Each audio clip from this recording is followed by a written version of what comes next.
Assalamualaikum warahmatullahi wabarakatuh. Perkenalkan, nama saya Naufal Lutfi Nawarudin dengan NPM 252201018 dari Fakultas Kesehatan Program Studi Ilmu Keperawatan Universitas Jenderal Ahmad Yani Yogyakarta. Di sini saya akan menggambar dan menjelaskan proses infeksi agen infeksius. Alat saya yang butuhkan adalah buku gambar, pensil, penghapus, spidol, dan pensil warna.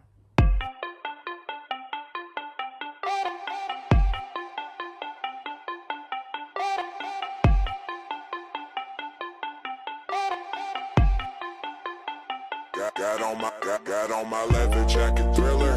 The show ain't nothing Miller. Man, I'm a lady killer. If I want her, I'ma steal her. I promise I can make her fly away like caterpillars. So if you don't know by now, then you should probably get familiar.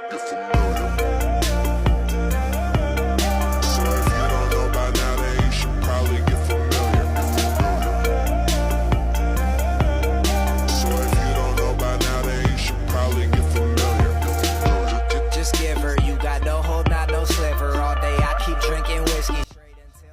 Yang pertama ada telur dalam proklotid dalam kotoran beredar ke lingkungan. Cacing pita dewasa hidup di usus kecil manusia.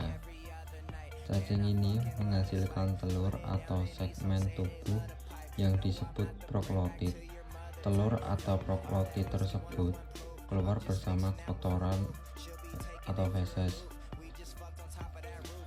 manusia dan menyebar ke lingkungan seperti tanah, air, atau rumput.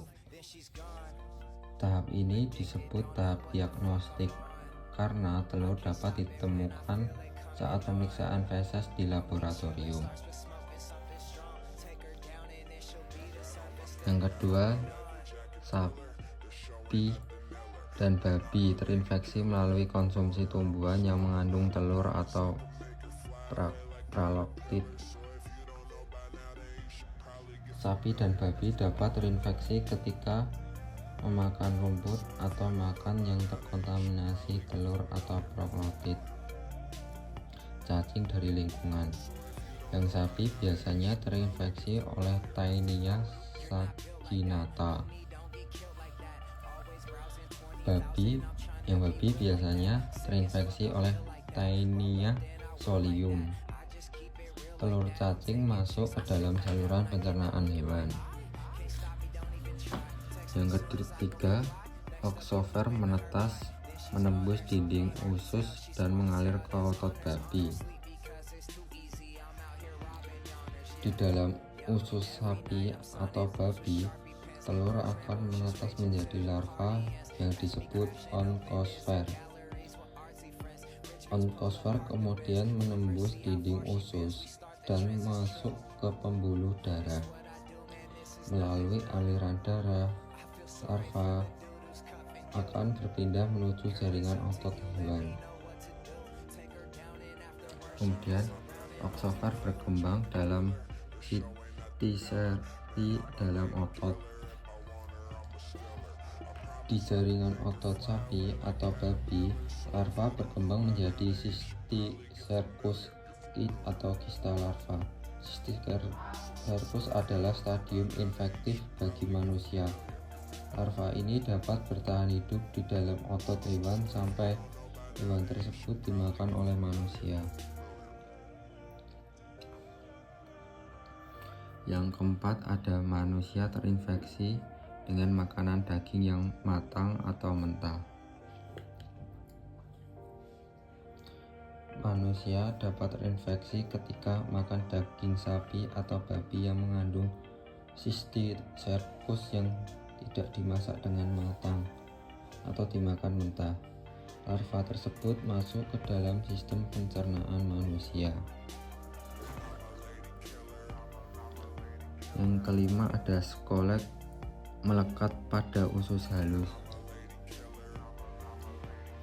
Setelah masuk ke usus manusia, Cysticercus akan berkembang menjadi cacing pita muda.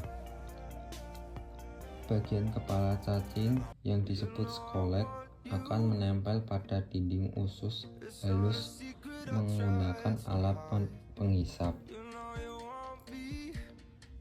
Yang keenam, ada Taenia dewasa pada usus kecil. Cacing kemudian tumbuh menjadi cacing pita dewasa yang panjang di dalam usus kecil manusia. Cacing dewasa ini akan menghasilkan proklotit dan telur baru yang kemudian keluar lagi bersama feses. Cukup sekian video dari saya. Apabila ada salah kata mohon dimaafkan. Assalamualaikum warahmatullahi wabarakatuh.